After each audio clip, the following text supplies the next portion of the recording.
Well, I think Portland is a very forgiving city. I think there's always room for people to experiment with whatever genre they're interested in. I think it's a city where you can have a part-time job and pay your rent and have enough time to work on your band. There's 50 shows every day, practically. There's every kind of music being made. And there's every kind of venue that you can see them at, too. Hi, I'm Shayla, and welcome back to Don't Move Here. We've only just begun to scratch the surface of Portland's many music scenes. In this episode, we're going to meet with hip-hop veterans Rev Shines and Libretto, and then we're going to sit down with electronic whiz kids YACHT and see them play at City Hall.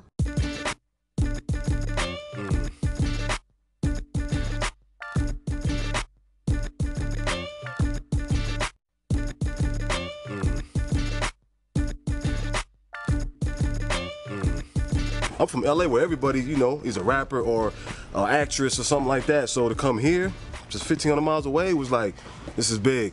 I'm definitely like a hip hop head to the heart, but I love going to like a Decemberish show or, Dandy Warhols or, I love the fact that like some of these rock groups are getting national acclaim, which is making me pay attention. And now I'm into whole other genres of music that I probably wouldn't have been into, and I really think a lot of it is because of my surroundings. If I lived in a more concentrated hip-hop area, yeah, maybe I would have never broken out of that, you know what I mean? Right. I do a project with Chris Funk from the Decemberists. We got a group called Knock Knock, where it's all like this kind of indie rock, hip-hop collabo stuff. I mean, we did stuff with Shara from My Brightest Diamond. We worked with Feist. Like who would have ever thought that I would have done something with Feist, you know what I mean? I think it's interesting to me, a lot of bands that are hip-hop bands, like that you guys are a part of, that you do such a good job of being really, strong men, but without resorting to like tons of swearing and misogynistic kind of stuff. And is that like a deliberate thing? Is that something that got decided, or did it just work out that way?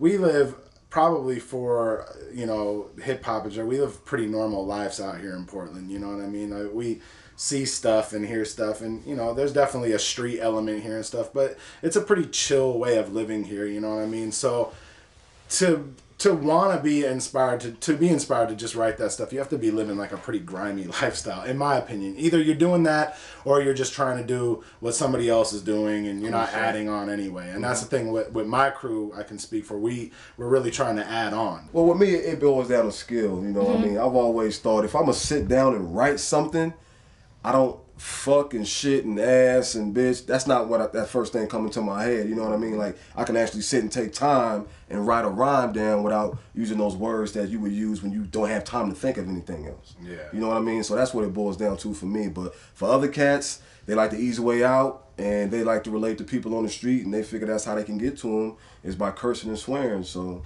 every now and then I may do it just to prove a point, but not just, oh, shit rhymes with dick, or this rhymes with that. Nah. Shit don't rhyme with dick. Come on. I done heard that before, though.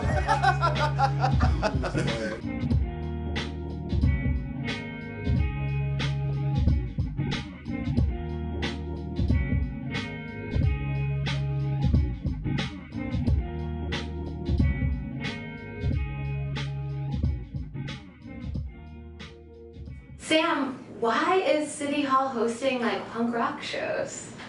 Because this is the People's Hall, and it should be welcome and accessible to everybody. And one of my biggest frustrations, having worked as a staffer here for so many years, is how intimidating City Hall is as a venue, as a place, as a building. And I want everyone to feel like City Hall is, another room in their house, another place in the city that they consider, theirs. This is the People's Hall.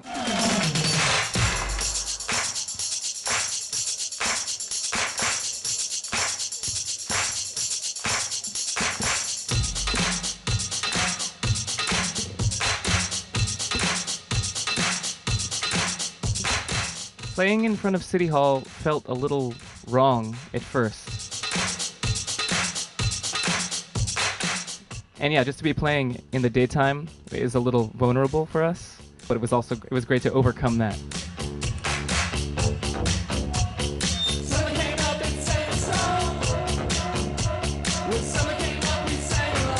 Well, something that I think that bands aren't really good at right now, at least a lot of bands that I've seen, and what we want to try to provide an alternative to is really a personal experience in a performance setting.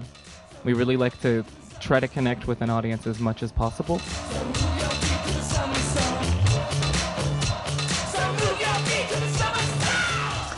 You recently spent some time in Marfa. How did that come about? Marfa, Texas is amazing. And yeah, it's a deep inspiration for everything we do now and our new record. I first heard about Marfa on tour in 2004. I was in Austin, Texas, and these kids just told me about these mystery lights. But no one knows what they are. So yeah, I visited the lights. I got into town at like 3 a.m. and I saw them and it blew my mind.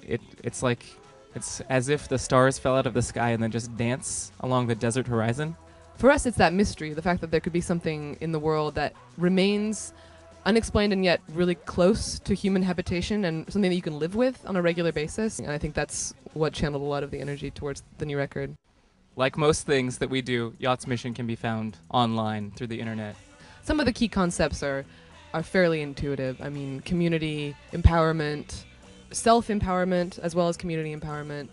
The idea that a lot of the great conceits of history have been based in triads and triangular forms. And yeah, I mean, that's pretty much it. We believe you can be your own god. That's one of them.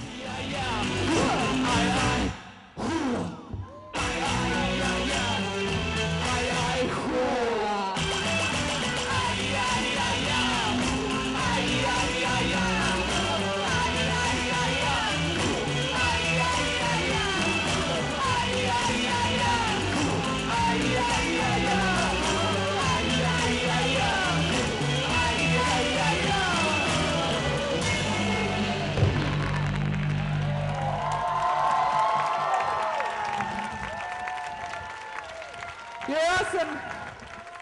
Thank you, Portland. Thank you, PDX Pop Festival. Thank you guys so much. If you have any other questions or you want a souvenir, we'll be sitting over there. Bye-bye. Thank you.